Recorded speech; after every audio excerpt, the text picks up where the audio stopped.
tardes a los dos.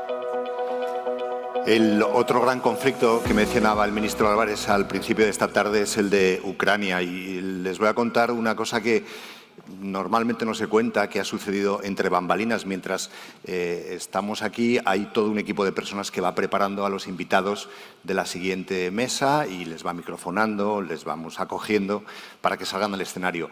El próximo invitado, para empezar, no puede estar aquí físicamente, con lo cual lo tenemos que traer hasta este salón a través de un streaming. Bueno, pues hasta hace básicamente un par de minutos no estaba nada claro que pudiese intervenir porque una amenaza de bomba donde está le hacía prácticamente imposible la conexión por Internet. Finalmente va a ser posible, incluso sabiendo que esto va a ser así. Yo me voy a quedar aquí unos segundos por si falla, pero esta es la situación en Ucrania, a 3.000 kilómetros de donde estamos, de Barcelona, 3.000 kilómetros en coche, prácticamente nada. El invitado es Alexander Ilkov, es el director general de la Oficina de Coordinación de la Integración Europea y Euroatlántica en Ucrania. Así que ya le damos la bienvenida al Work in Progress. Buenas tardes a todos. Me encantaría continuar con el español que empecé a aprender, pero déjame cambiar a mi inglés de Bruselas. Dear colleagues and distinguished participants of Estimados colegas y participantes, siento no poder estar allí en persona, pero estoy muy agradecido a los organizadores por darme la oportunidad de participar. Y durante años hemos tenido Ucrania que ha estado sujeta a una guerra. Además, es una historia, sin embargo, de valor y de solidaridad y de determinación, porque queremos ser miembro de organizaciones internacionales. Hace 11 años que empezó nuestra revolución. La seguridad política de Ucrania y la integración en Europa de Ucrania es una necesidad. La democracia del mundo están bajo amenaza. Para nosotros es importante formar parte de la OTAN para nuestra seguridad y para tener paz y estabilidad en el continente. Estamos agradecidos por el apoyo de Europa. Sabemos que hay esta defensa para que Ucrania forme parte también de la Unión Europea.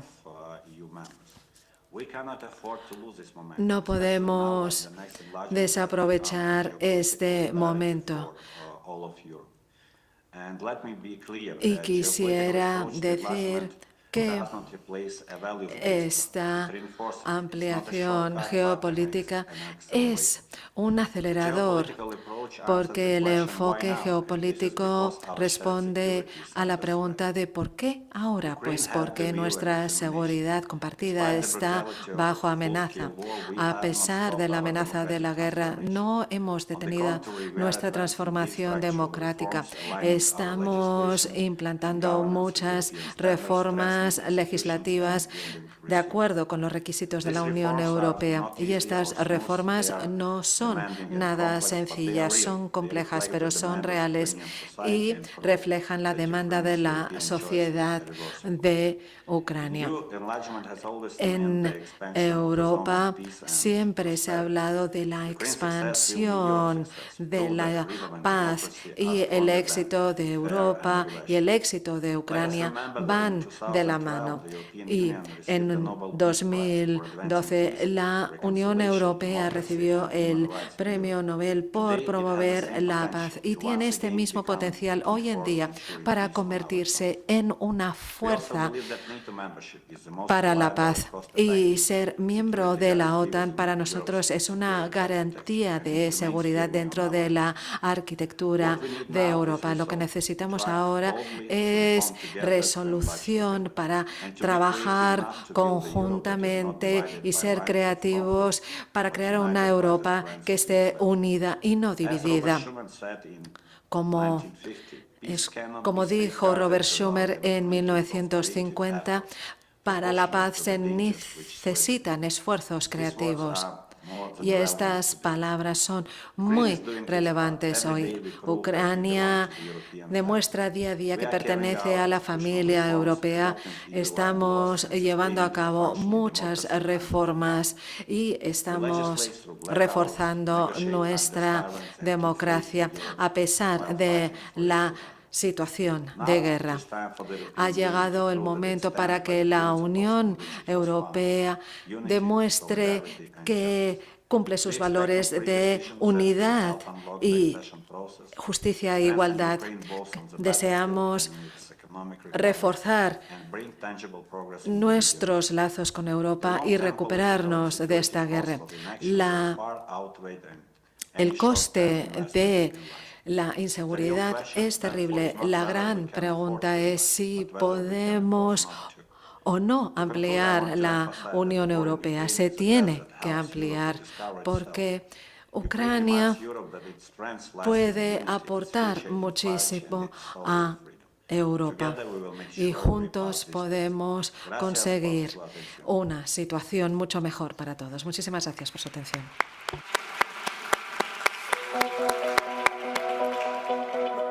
¿Qué es lo que será posible en Ucrania? Ayer Josep Borrell nos decía que Trump tiene un plan y básicamente es que Zelensky acepte la paz que quiere Putin a cambio de territorios. ¿Hay alguna otra alternativa? ¿Se puede hacer algo más? ¿Se puede Europa posicionarse de otra manera? Lo vamos a hablar ahora con Dmytro Kuleba. Él es ex viceprimer ministro para la integración europea y euroatlántica de Ucrania, y con Josep Borrell, que nos acompaña también hoy, ex alto representante de la Unión Europea para Asuntos Exteriores, Política de Seguridad y también ex vicepresidente de la Comisión. Así que bienvenidos a los dos.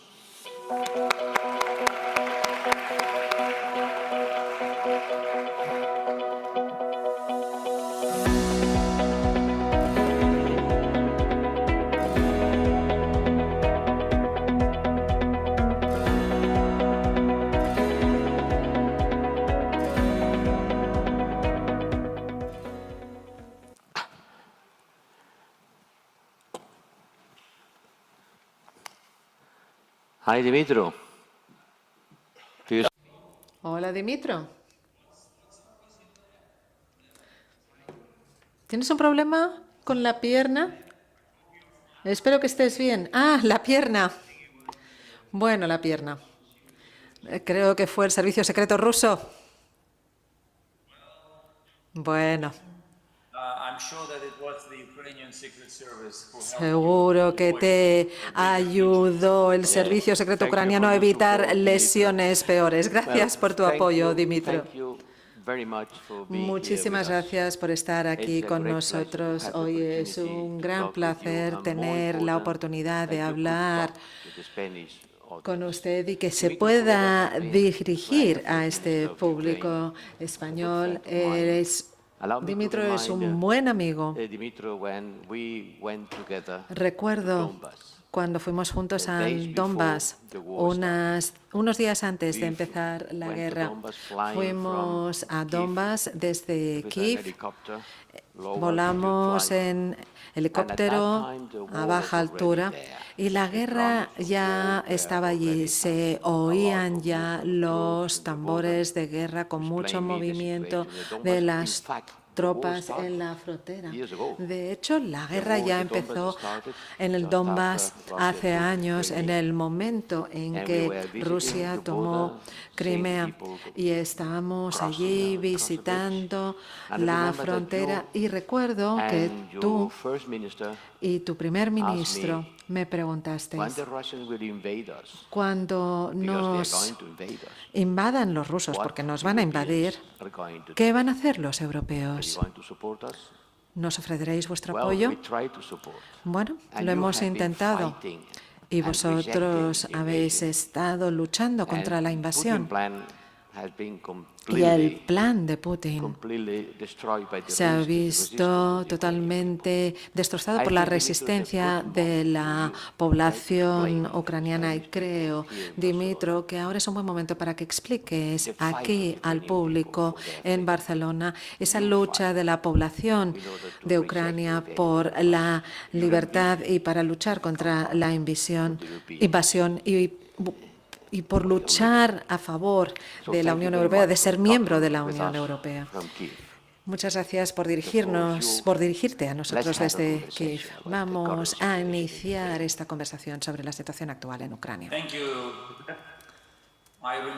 Gracias. Recuerdo muy bien esa visita que has mencionado. Y, por cierto, realmente admiro tu fortaleza, porque fue una visita agotadora de muchas horas. Tuvimos que tomar un vuelo, luego el helicóptero, pero tú querías ir a ver la situación sobre el terreno. Y creo que es fundamental para todos nosotros tener esta evaluación realista de la situación, no solo en Ucrania, sino también en Europa. Y quisiera dar una analogía para explicar cómo se sienten en estos momentos los ucranianos. Imaginen que están caminando por la calle y les ataca a alguien que les quiere no solo robar, sino también matar. Y claro, ustedes se defienden porque saben que están luchando por su vida. ¿Se cansarán alguna vez de luchar por su vida? No. Van a seguir luchando. Y es así como se siente la población de Ucrania como nación. No importa lo agotados que estemos, no nos vamos a rendir porque estamos luchando por la vida de nuestra nación, de nuestro país soberano. ¿Y cuál sería su esperanza en una situación en la que les ataca un gángster en la calle? Evidentemente, se espera que haya una persona en la calle o algún policía que pueda ayudar. Esta sería la esperanza de cualquier ciudadano. Pues del mismo modo, la población ucraniana tiene la esperanza de que alguien venga a ayudarnos y que ponga fin a esta guerra. Y en este sentido, Europa y Estados Unidos y otros países desempeñan el papel de esa persona en la calle o ese policía que acude a ayudar. Y Europa y Estados Unidos han hecho mucho por ayudar. Y toda la diplomacia bajo el liderazgo de Josep Borrell ha sido realmente extraordinaria. Pero la historia es realmente despiadada y no nos juzga por lo que hemos hecho, sino por si hemos hecho suficiente para superar el reto. Y el reto, el desafío de Rusia es mayor que el esfuerzo realizado para detener a Rusia. Y necesitamos seguir luchando por nuestro derecho a existir. Y esto me lleva al siguiente punto. Porque la población ucraniana está sufriendo situaciones que espero que ningún otro país en Europa tenga que sufrir. Sabemos que la población civil muere a diario, al igual que los soldados. Yo estoy ahora hablando desde una casa en la que no hay electricidad, no hay internet, debido a un ataque ruso. Sin embargo, nos vamos adaptando, mostramos resiliencia, aprendemos a vivir cada mañana, nos levantamos, tomamos el café y seguimos luchando por nuestra vida. Pero quisiera decir algo. El mayor error que se puede cometer en Europa en estos momentos es empezar a pensar que Las cosas que están pasando en estos momentos en Ucrania no les pueden pasar en sus países. Este es el mayor error que pueden cometer, porque nosotros en Ucrania jamás pensamos que nos enfrentaríamos a una guerra de este calibre.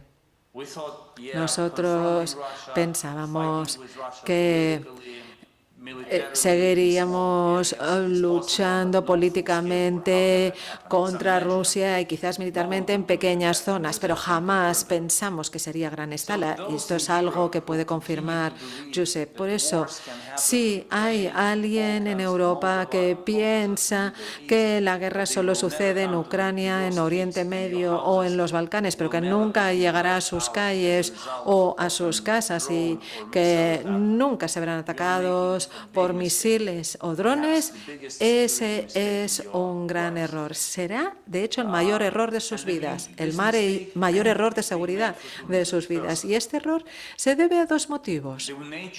En primer lugar, porque la guerra ha cambiado, porque ahora el ejército ruso no tiene que cruzar el continente para llevar la guerra a otros países europeos.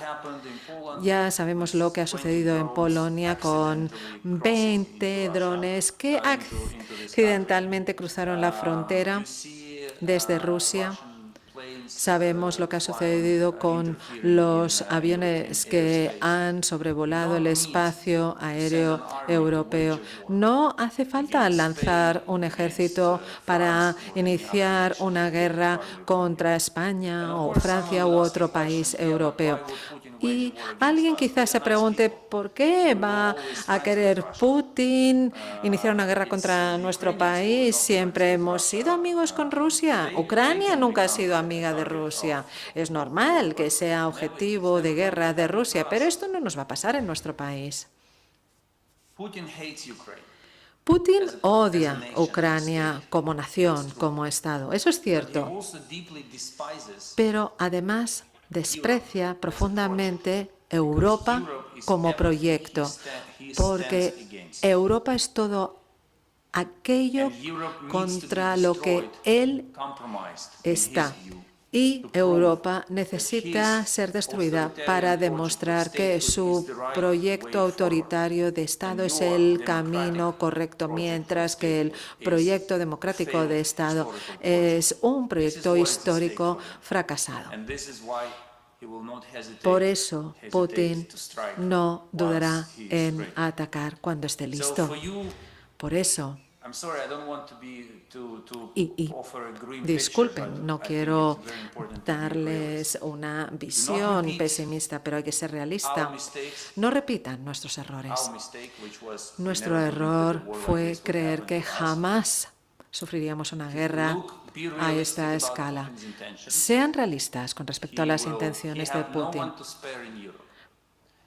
porque nadie se librará en Europa y deben prepararse a defenderse, porque la mejor manera de evitar una guerra es ser lo suficientemente fuerte para persuadir al agresor de no atacar. Gracias, Dimitro. Nosotros hemos estado juntos en Ucrania, muchas veces también en Nueva York y en otros lugares. La última vez que nos vimos fue en la reunión de Capri. No, en tu casa, en Kiev. Me invitaste a una cena muy agradable en tu casa. Y es cierto, no os podéis dar por derrotados, no os podéis rendir, porque si no os vais a convertir en parte de Rusia. Y eso es lo que yo explico a la ciudadanía en España. No debemos cansarnos de dar apoyo a Ucrania, que es la primera línea de defensa de Europa, y luchando contra la invasión nos están dando tiempo para prepararnos, para defendernos, porque durante durante muchos años hemos estado viviendo una vida magnífica bajo el paraguas de Estados Unidos, y es muy difícil para las generaciones jóvenes de europeos, sobre todo para los españoles, el entender que la guerra existe, que la paz no es un estado natural, que el estado natural de las cosas, por desgracia, es el conflicto. Por eso siempre digo a todo aquel que desee escucharme que apoyar a Ucrania no es solo una cuestión de generosidad, sino es una cuestión de nuestra propia supervivencia. Estamos luchando para nosotros mismos y hay que entender que el debate político en España, en el Parlamento, se critica a menudo al gobierno diciendo que estáis buscando la guerra al dar apoyo a Ucrania, que se debería frenar ese apoyo a Ucrania y así finalizaría la guerra. Y sí, es cierto, finalizará la guerra si no apoyamos a Ucrania, pero ¿cómo finalizará esa guerra? No solo es una cuestión de finalizar la guerra, sino de ver cómo finalizará esa guerra si no apoyamos a Ucrania. Si no apoyamos a Ucrania, ganará Putin, y esto no es algo que nos podamos permitir. Y es importante entender lo que nos dice Dimitro, un diplomático con mucha experiencia, aparte de un amigo. Y es importante entender lo que nos intenta explicar. Yo recuerdo ver los tanques rusos destruidos a 8 kilómetros del Parlamento ucraniano. 8 kilómetros no es nada, es la distancia que hay desde aquí hasta el puerto de Barcelona.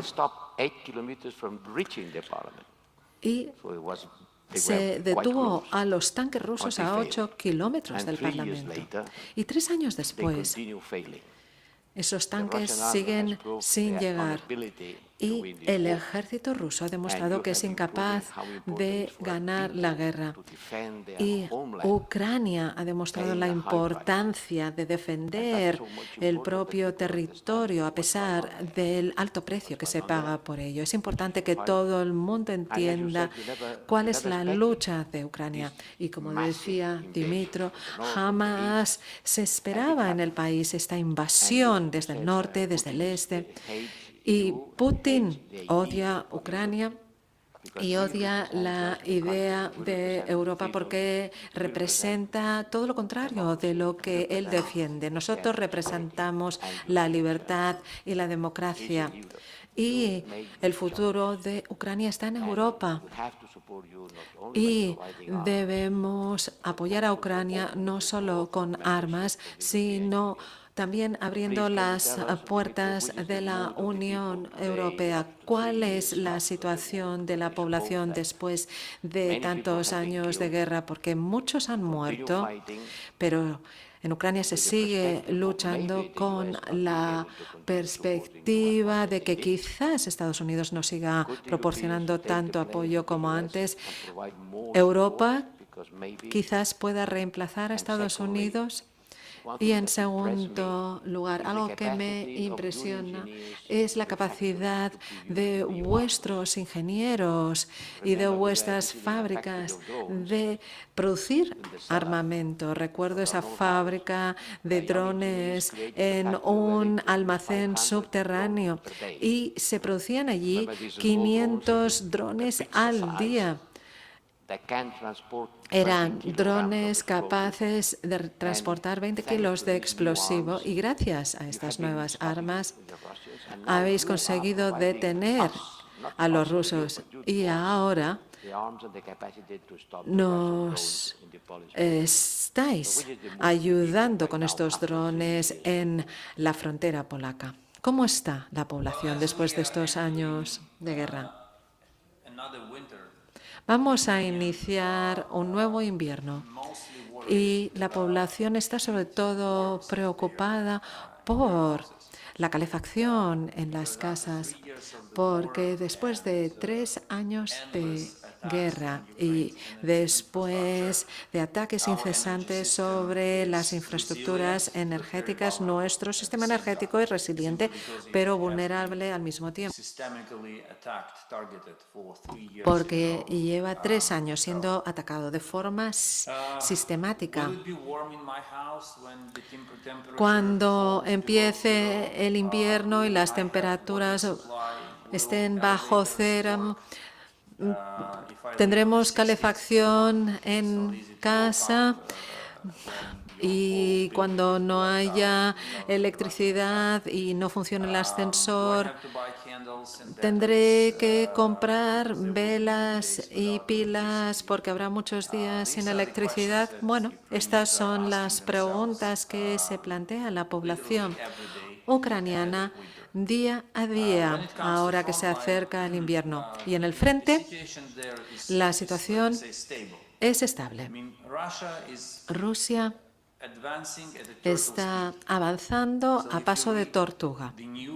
Si se leen las noticias, si se siguen las noticias a diario, sabemos que Rusia ha ido avanzando aquí y allá, pero si analizamos el mapa general de Ucrania y vemos esos avances rusos teniendo en cuenta el tamaño del país, vemos que el ejército ucraniano es muy eficiente a la hora de ralentizar y detener esos avances en tierra del ejército ruso. La población ucraniana no sigue las noticias de Estados Unidos, se han cansado de los mensajes de Washington que llegan día a día. Comprenden que la ayuda de Estados Unidos es crucial, pero poco fiable, porque nunca se sabe cuándo llegará esa ayuda de Estados Unidos. Y todas las miradas están puestas en Europa, porque la idea general en Ucrania es que Europa no puede sustituir por completo a Estados Unidos, pero sí puede aportar mayor asistencia a Ucrania. Personalmente espero que mientras Ucrania y Europa estén juntos, nadie podrá dividirnos, ni Trump, ni Putin, ni los dos juntos, si deciden hacerlo. La unidad es crucial aquí. Ni Washington ni Moscú se están mostrando muy amigables con Europa en estos momentos. Tienen posturas diferentes, eso es cierto, pero necesitamos defendernos de forma colectiva. Yo diría que el lujo de vivir bajo el paraguas de seguridad de Estados Unidos ha desaparecido y creo que Europa no tiene razones para quejarse porque ha disfrutado de este lujo durante décadas y ahora tiene que aprender a crear ese nuevo paraguas, ahora que ya ha empezado a llover. Y veremos cuán eficiente es Europa en este sentido, porque esto va a definir el futuro del continente. Mientras tanto, Ucrania va a seguir luchando, porque es terrible vivir una guerra, pero si dejamos de luchar, la situación será todavía peor. Sí, es cierto, Dimitro. Yo he pasado casi 3 años diciendo que tenemos que hacer más y para Ucrania aportar más apoyo a Ucrania y más rápido. Estoy seguro que tu presencia aquí entre nosotros en Barcelona, a pesar de que estás muy lejos, también estás muy cerca. Seguro que tu presencia aquí ha sido muy importante para entender por qué Ucrania no debe rendirse y por qué no debemos rendirnos. Muchísimas gracias, Dimitro. Te deseo todo lo mejor a ti, a tu familia, a toda tu gente. Puedes contar con nosotros.